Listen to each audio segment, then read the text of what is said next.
All right, we're going to start off this video by looking at the real story behind AEW's finances and some of the misinformation that is out there. So, a common perception surrounding All Elite Wrestling is that the company is not profitable and it's dismissed as Tony Khan's toy that has been financed by his father.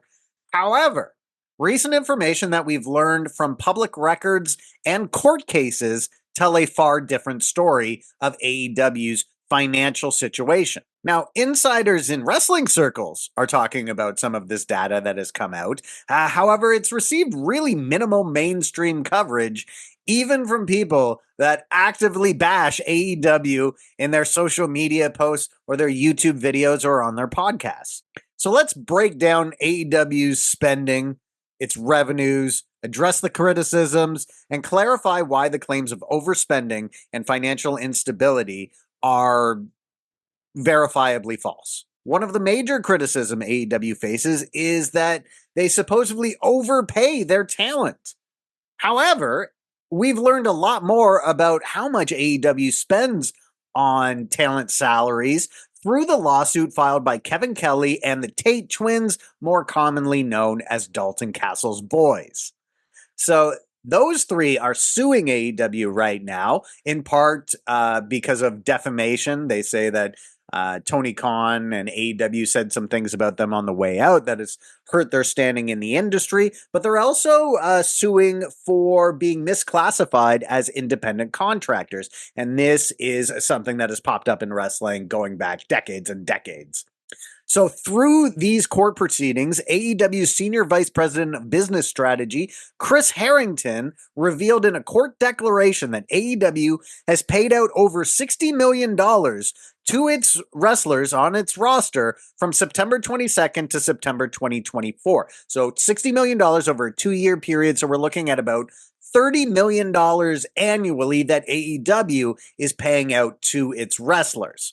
That's a number far lower than you've heard from some podcasters, some YouTubers. I've heard people claiming AEW spends over $100 million on salaries per year, and all of that stuff has been based on nothing, just saying stuff. The $30 million annually.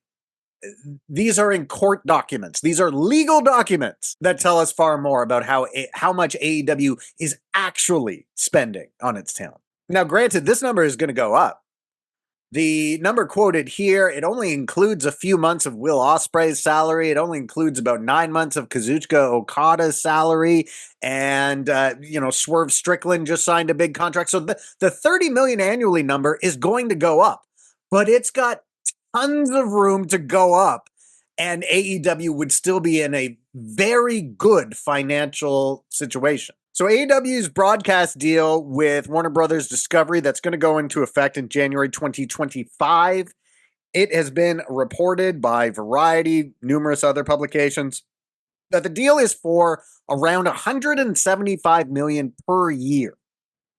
So that's not even counting other revenue that AEW brings in from ticket sales, from merchandise, to pay-per-view buys, although the deal with Max, I think, kind of cuts into their pay-per-view revenue a little bit. But $175 million, ignoring all of the other revenue that AEW will bring in, $175 million with only spending $30 million on your roster, that puts them in an incredible position. Even if AEW doubled its talent payroll up to $60 million, it's still only 33% of what the company's bringing in from just its media rights deal with Warner Brothers Discovery per year. That's not even including the other stuff. So now let's compare how AEW's financial situation stacks up with other team sports like Major League Baseball, NHL.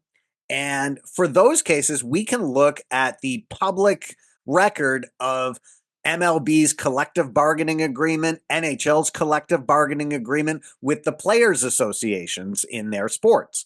In those sports leagues, the collective bargaining agreements ensure athletes receive a percentage of the total revenue of around 50%. So in the NHL, the league's CBA mandates a 50-50 split between players and owners on all hockey-related revenue. So in addition to media rights fees, that's jersey sales, that's ticket sales, that's everything. The players get 50% of all that revenue, and the rest goes to the owners, and the owners have to spend that on overhead, right? Everything else that has to do with the business. Then what's left over is their profit. These leagues do fantastic with a 50-50 split between all revenue split between players and owners. AEW, even if it doubled how much money it's spending on talent, would only reach around 33%. Now, as the owner of the Jacksonville Jaguars, the Khan family is very well aware of how this 50-50 revenue split between players and owners works in team sports. I wouldn't even be surprised if Tony Khan has been attempting to increase the amount AEW spends on salary to get them up to a 50-50 split in some type of weird wrestling-themed Brewster's Millions situation. If AEW was able to eventually reach a 50% salary to revenue ratio, so this would mean their salaries would have to come up to around 85, more than 85 million a year, they would still be in an amazing position to make a solid profit margin. The argument that AEW overspends on talent is verifiably false based on public information. So if you're listening to any YouTuber, any podcaster who is saying otherwise, they're an idiot. I don't even care if they were the president of WCW when Nitro was really successful. They don't know what they're talking about. So given these facts, it's absolutely proven that AEW has a sustainable financial model, whether or not it adheres to the 50% benchmark seen in other sports or not. Not only that, AEW has created so many jobs in the industry. They've not only have they raised salaries by giving wrestlers leverage in their negotiations against WWE, they've created over 100 jobs for wrestlers making major league money in the industry. That has a gigantic effect throughout all of wrestling. AEW has had a tremendously positive impact on the wrestling world. And anyone, whether they're from wrestling or outside of wrestling, now trying to monetize videos where they bash AEW and spread a false narrative that it's not a financially stable company is kind of ridiculous. There has been a lot of activity on social media regarding Samantha Irvin, and Samantha Irvin herself has been posting quite a bit on social media ever since it was announced that she was leaving her role as a WWE ring announcer. She announced that last Monday, and what has come out since is that Irvin wants to get more involved in her music career. She wants to focus more on that, and she was unable to come to terms with WWE on working outside projects. However, Samantha has been responding to a bunch of people online who have been critical of her decision to leave the company. And one of the things that came out is Irvin said that she actually didn't really like being a ring announcer. She liked being close to the action, but she always saw ring announcing as her way into doing something more in the industry. So in a comment on Instagram, she shared, "I don't like announcing. I'm serious. Announcing was only supposed to be my way in." She continued, "I wanted to manage, maybe even become a general manager one day, but WWE saw no other future for me besides announcer. I love watching the action, but I don't love being an announcer." Now, things between WWE and Irvin are said to be good, and if she ever wants to come back, that door is open for her.